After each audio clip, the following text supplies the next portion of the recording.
So today, we're jumping right into the 2021 Russian action film, The Tourist. Now, this movie drops us smack in the middle of a conflict in the Central African Republic. And through its story, it actually tells us a lot about how Russia views its role in the world. Let's break it down. And the whole thing kicks off with this one simple exchange. Our main character shows up, a new guy with this kind of hopeful, old-school call sign Pioneer. But he gets shut down immediately. He's given a new name, Tourist. I mean, it's more than a name, right? It's a label, it's a judgment, and it basically sets up the entire personal struggle of his journey. Okay, so we're dropped into the Central African Republic. The country's on the verge of a presidential election, and things are tense. You can feel it. The whole place is a powder keg. And into this whole mess walks our protagonist, a former cop who's looking for a totally new start with a small group of Russian instructors. On paper, his job is pretty clear. He's there to train the local army. Simple enough. But the guys he's with, they take one look at him and basically write him off. They brand him a tourist, an outsider, someone who just isn't built for this kind of work. So right from the get-go, his real mission is to prove them all wrong. Now, this mission has some very, very strict rules. And let's be super clear here, these guys are not an invasion force. Their job is to train the local army, not fight their battles for them. Weapons are only for self-defense, period. And this distinction is absolutely crucial because, as you're about to see, it's a line that's about to get real blurry real fast. So, while these instructors are trying to do their jobs, just run some training drills, the whole country around them is basically falling apart. A massive rebel coalition is forming, and they have one single, bold goal: to storm the capital and take over the government before the election can even happen. And listen, this isn't just some political power grab. The stakes are absolutely brutal. The rebel leader makes this chilling promise to his followers, pretty much giving them a green light for a year of violence if they win. The film pulls no punches here. It establishes a very clear and very vicious enemy right from the start. So what are we talking about here? Who's holding the line? Well, according to the film, it's barely a skeleton crew. Fewer than 200 Russian instructors are spread out across the entire country. That's a tiny footprint in a huge, volatile place. And what are they up against? A rebel coalition of about 2,000 fighters. You just have to do the math. It's stark. These instructors are outnumbered 10 to 1. And that's not even counting the fact that their local trainees are totally unproven. The odds are just overwhelmingly stacked against them. And as it being outnumbered wasn't bad enough, their hands are tied. The commander tells them straight up, you cannot engage. The second one of them kills a rebel, the whole thing blows up into an international incident. They are literally caught between an army that's coming right for them and a diplomatic nightmare if they do anything about it. So where does our guy, the tourist, end up in all this?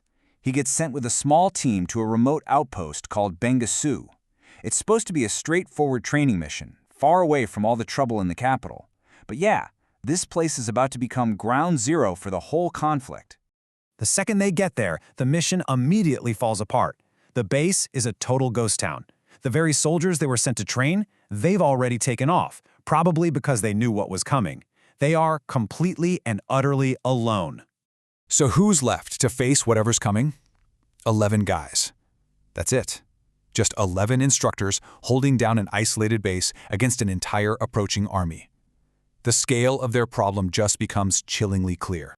But why this base? What makes it so important? Well, it's all about location. It's a strategic choke point. It controls a key road, a road the rebels absolutely need to take to move their forces and lock down their territory. This isn't some random spot. It's the key to their entire plan. But look, for the rebels, taking this base is more than just strategy. It's a huge propaganda win.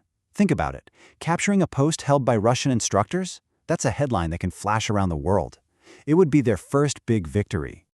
And this is it, the point of no return. The rules of engagement are out the window. The training mission is officially over. All that's left is a brutal fight for survival. And the guy everyone calls Tourist has to figure out who he really is right now.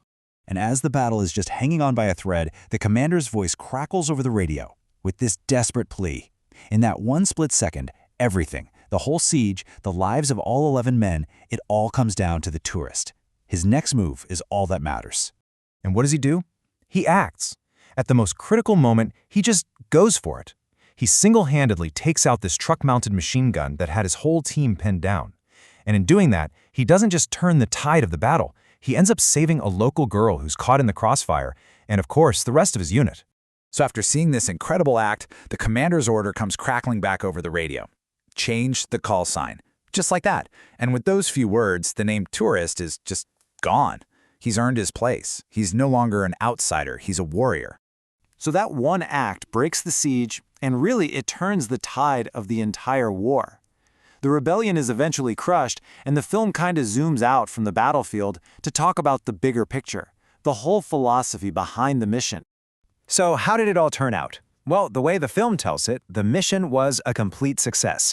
The rebels defeated, the capital city secured, and the election, it goes ahead, and the president gets inaugurated for a second term. Order, as the film sees it, is restored.